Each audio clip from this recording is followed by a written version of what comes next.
हरे कृष्णा, राधे राधे। आप सबका वेलकम है वृंदावन सखी में। आई होप आप सब खुश होंगे, बढ़िया होंगे और हमारी तरह ठाकुर जी की सेवा में मदमस्त होंगे और ठाकुर जी की कृपा का अनुभव भी कर रहे होंगे। तो फ्रेंड्स, अगर आप इस चैनल पे नए हैं तो इस चैनल को लाइक करना, शेयर करना, सब्सक्राइब करना ना भूलें। आप लोगों के काफ़ी कमेंट मुझे आते हैं, काफ़ी क्वेरीज आती हैं और उन कमेंट्स के ऊपर, उन क्वेरीज के ऊपर ही मैं रोज़ नए नए वीडियो बनाती हूँ। तो मुझे कई बहनों ने लिखा कि दीदी, सर्दियों में लड्डू गोपाल जी को कौन सा इत्र यूज़ करना चाहिए, किस इत्र से लड्डू गोपाल की सेवा करनी चाहिए और इत्र की सेवा हम करते भी क्यों है ये भी बताइए, और आपके पास कौन कौन से इत्र कलेक्शन है वो भी दिखाइए। तो आपकी डिमांड पे ये मैंने स्पेशल आज वीडियो बनाया है। तो देखिए, ठाकुर जी की सेवा तो हर घर में होती है। वो ठाकुर जी जो हमारे लड्डू गोपाल जी हैं, उनको जो सुगंधी अति प्रिय है, उनको सुगंधी इतनी प्रिय है कि हर आप मंदिरों में जाएंगे, राधा वल्लभ जी, बांके बिहारी जी, राधा रमन जी, तो आप देखेंगे जो ठाकुर जी की बांके बिहारी की ड्योढ़ी होती है ना, वहां भी इत्र रगड़ा जाता है। यानी ठाकुर जी को हर मालिश तो ठाकुर जी की इत्र की होती है, वस्त्रों पे तो इत्र लगता है, लेकिन जो ठाकुर जी की ड्योढ़ी होती है ना, ड्योढ़ी जहाँ पे बांके बिहारी हमारे खड़े हुए हैं, आगे एक ड्योढ़ी है जहाँ से पंडित जी लांग के अंदर जाते हैं, तो वहां पे भी जो इत्र जो है रगड़ रगड़ के मला जाता है। यानी ठाकुर जी को सुगंधी इतनी प्रिय है। लेकिन अब प्रश्न ये उठता है कि कौन सी ऋतुओं में कौन से इत्र का प्रयोग किया जाए। तो देखिए, इत्र बहुत सारे हैं। सबसे पहले तो आपको इत्र की मैं ये सारा बताऊंगी आपको। सबसे पहले तो आपको इत्र की पहचान होनी चाहिए। इत्र कौन सा होता है ये देखिए, ये मेरे पास इत्र कलेक्शन है जो मैं आपको दिखा रही हूँ। सबसे पहले जो इत्र होता है, मार्केट में देखते हैं एक स्प्रे वाली बॉटल्स आती हैं, वो इत्र नहीं है, वो होता है रूम स्प्रे। आप जैसे मंदिर में स्प्रे कर सकते हैं, अपने रूम में स्प्रे कर सकते हैं, अलग अलग सुगंधियों में होता है, वो इत्र नहीं होता। इत्र होता है ऐसा, किसी भी कंपनी का ले सकते हैं, किसी भी तरह का ले सकते हैं। इत्र होता है ये वाला। ये जो इत्र होता है थोड़ा सा कॉस्टली होता है। आप देखते हैं जो स्प्रे वाली बॉटल्स होती हैं, छोटी छोटी मार्केट में बॉटल्स मिलती हैं, वो बहुत सस्ती मिल जाती हैं, क्योंकि वो प्योर इत्र नहीं होता है। ठाकुर जी की सेवा में वो लगता नहीं है। ठाकुर जी की सेवा में अगर आपने इत्र लगाना है तो ऐसा इत्र प्योर होता है। और जो ये इत्र होता है, ये किस प्रकार बनता है, ये इत्र जो होता है, जो फूल होते हैं, फूलों को उबाल उबाल के उसके रस को निचोड़ के फिर इत्र बनता है। और इत्र कई प्रकार के होते हैं। ये तो देखो मेरी कलेक्शन है, ये सर्दियों की कलेक्शन है, बीच में मैंने मिक्स कर रखी है। मेरे पास और भी बहुत इत्र हैं, अलग अलग तरह के इत्र हैं। तो आज मैं आपको दिखाऊंगी। देखो, जैसे गर्मियां होती हैं, गर्मियों में इत्र लगता है चंदन। चंदन आप लोग जानते हैं बहुत ठंडा होता है, तो गर्मियों में ठाकुर जी की सेवा उससे होती है।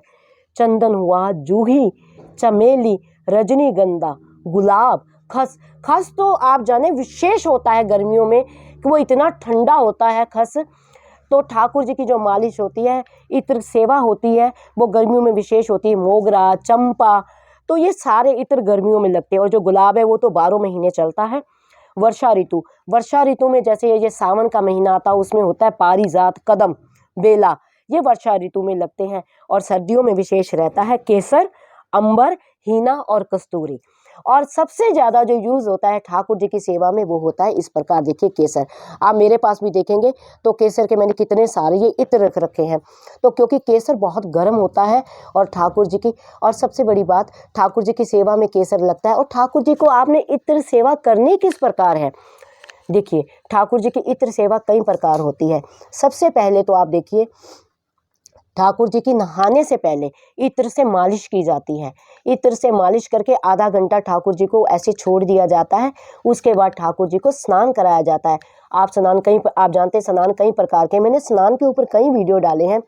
स्नान सिंपल जल का भी होता है, यानी यमुना जल का होता है, अभ्यंग स्नान होता है, पंचामृत स्नान होता है। तो स्नान कई प्रकार के होते हैं।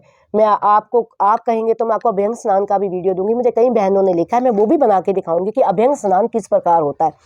तो फिर ठाकुर जी को सबसे पहले इत्र से मालिश होती है। इत्र से मालिश करने के बाद ठाकुर जी को स्नान कराया जाता है। स्नान कराने के बाद ठाकुर जी को वस्त्र धारण जो हम कराते हैं, तो वो वस्त्र धारण करा के ठाकुर जी को सुगंधी भी आपको भेंट करनी होती है। जैसे जिस प्रकार एक कॉटन ले लीजिए, कॉटन का बाउल ले लीजिए, उसमें ये इत्र लगा के ठाकुर जी के आगे ठाकुर जी को सुगंधी भेंट दी जाती है। और जो ठाकुर जी के इस प्रकार नोजल होती है, ये नोजल भी आपको साथ मिलती है। ये नोजल जरूर आपको घर में रखनी चाहिए। ये बॉटल आप खोलते हैं, ये देखिए मैं आपको खोल के दिखाती हूँ। तो इस तरह ये ढक्कन निकल जाता है, ये नोज़ल यहाँ लग जाती है। फिर ये नोज़ल इस तरह यहाँ लगा के ना आप इस प्रकार ठाकुर जी के वस्त्रों पे, ये आप देख रहे हैं, इस प्रकार ठाकुर जी के वस्त्रों पे ये जो है इत्र लगाया जाता है। तो ठाकुर जी को इत्र कई प्रकार से भेंट किया जाता है। आप देख रहे हैं मेरे पास केसर है, आप देख रहे हैं सैंडल है, सैंडल गर्मियों के लिए है। ये तुलसी का इत्र है। तुलसी का इत्र जो होता है, मान लीजिए आपके पास, आपने शायद सुना नहीं होगा, ये तुलसी की लकड़ी को उबाल के ये इत्र बनाया जाता है। ठाकुर जी की सेवा में विशेष रहता है और ये 12 महीने होता है, इसका कोई सीजन नहीं होता है। तो जो आप देख रहे हैं तुलसी का इत्र, मान लीजिए किसी समय आपके पास तुलसी उपलब्ध ना हो तो आप ठाकुर जी के वस्त्रों पे तुलसी ये इत्र लगा दीजिए और ठाकुर जी को बिठा दीजिए। तो तुलसी का पूरा जो कार्य है ये इत्र ही करेगा। आप देख रहे हैं ये है वृंदावन फ्लावर। ये वृंदावन के स्पेशल फ्लावर होते हैं, फूल होते हैं, तो उनको उबाल के ये इत्र बनाया जाता है। ये मैं आपको बार बार कहती हूँ, इत्र जब भी ठाकुर जी के लिए लें तो आप प्योर इत्र लें, चाहे थोड़ा छोटा लें। अगर मान लीजिए आप बड़ा नहीं ले सकते, हाँ ये बात सत्य है कि ये थोड़ा कॉस्टली होता है। ये प्योर है तो कॉस्टली होगा, जो चीज़ ओरिजिनल होगी वो कॉस्टली होगी, और जो चीज़ सस्ती होगी वो आप जानते ही हैं कैसी होगी, ये मुझे कहने की ज़रूरत नहीं है। तो देखिए ये वृंदावन फ्लावर है, तो ये वृंदावन फ्लावर ही है सारे मेरे पास और भी बहुत इत्र हैं। तो आज मैंने आपको ये कलेक्शन दिखाई है इत्रों की, और ठाकुर जी को इत्र किस प्रकार लगाना चाहिए। जो स्प्रे की बोतल होती है वो ठाकुर जी को आप ना लगाएं, उसको आप मंदिर में स्प्रे कर सकते हैं। वैसे तो जो ये इत्र है, ये इत्र जो मैंने आपको दिखाया, आप हल्का सा भी अगर आपके हाथ को भी छू जाएगा ना, आप देखेंगे कई दिनों तक आपके हाथ से बार बार साबुन से धोने के बाद भी स्मेल नहीं जाएगी, क्योंकि ये प्योर है, इसका यही फायदा है। और जो आपके ठाकुर जी के वस्त्रों को आप एक बार लगा देंगे, ठाकुर जी की मालिश आप इस इत्र से कर देंगे, यकीन मानिए आपका पूरा घर जो है इत्र की सुगंधी से एकदम महक जाएगा। बाहर से आप अंदर आएंगे, आपको एकदम इतनी सुगंधी आएगी। ये प्योर चीज़ का ये फ़र्क होता है। तो यानी कई लोग तो रात्रि में भी ठाकुर जी की मालिश करते हैं, तो आप मालिश इत्र से भी कर सकते हैं। सोने से पहले ठाकुर जी को आप इत्र से ठाकुर जी की मालिश कर सकते हैं। ठाकुर जी का जो बिस्तरा होता है, सराहना होता है, उस पर भी जो मैंने नोज़ल आपको दिखाई, ये वाली नोज़ल मैंने आपको दिखाई है ना, आप एक बोतल ऐसे रख लीजिए, एक बोतल में आप ये नोज़ल लगा दीजिए। तो ठाकुर जी का जो बिस्तर होता है उस पर भी इस तरह से इत्र, ठाकुर जी का जो सराहना है उस पर भी इस तरह से इत्र आप लगा दीजिए। ठाकुर जी का जो तकिया है, ठाकुर जी की जो सर्दियों में रजाई है, तो उस पर भी आप इस तरह से इत्र लगाइए। यानी रात को ठाकुर जी जब उस पर सोएंगे, शयन करेंगे प्यारे, तो उनको इस तरह सुगंधी आएगी, आनंद आएगा प्यारे को। और अगर ठाकुर जी आनंद में है, ठाकुर जी सुखी हैं, तो आपको भी एक आनंद भीतर से एक अलग सा ही फील होगा। तो इस प्रकार ठाकुर जी की आपने सेवा करनी है। हाँ, ये विशेष आपको ध्यान रखना है कि ठाकुर जी को सर्दियों में जो इत्र लगाना, विशेष इत्र जो होता है केसर का होता है। वैसे तो जैसे गुलाब है ये 12 महीने होता है, लेकिन चंदन है वो विशेष गर्मियों में लगता है। ये इस ऋतुओं का आपको ध्यान देना है कि किस प्रकार ऋतुओं में आपने इत्र को लगाना है। जब आप ठाकुर जी की सेवा करते हैं, ठाकुर जी से प्रेम करते हैं, तो ठाकुर जी वैसे तो अपने आप ही सब सिखा देते हैं क्या करना चाहिए क्या नहीं करना।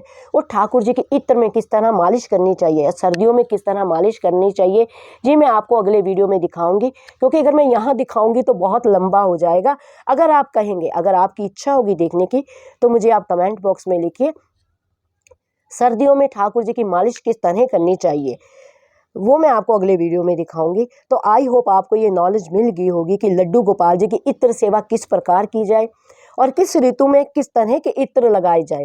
तो आपको ये पता लग गया होगा। अगर आपको ये वीडियो अच्छा लगा हो तो इस वीडियो को लाइक करना, शेयर करना, सब्सक्राइब करना ना भूलें। अगर आपके मन में किसी तरह की कोई क्वेरी है, कोई क्वेश्चन है, तो आप मुझे कमेंट बॉक्स में लिख सकते हैं। जितनी मैं नॉलेज रखती हूँ, जितना मैंने ठाकुर जी के बारे में सुना है, पढ़ा है, जितना मैंने संतों की वाणी से सुना है, जितना मैंने रसिकों के संग से पाया है, जितना मैंने अध्ययन किया है और जितना इस प्यारे के प्रेम में मैंने पाया है, उस अकॉर्डिंग ही मैं आपके प्रश्नों का आपको उत्तर देती हूँ। तो आई होप आपको ये वीडियो अच्छा लगा होगा। इस वीडियो को लाइक करना, शेयर करना, सब्सक्राइब करना ना भूलें। हरे कृष्णा, राधे राधे।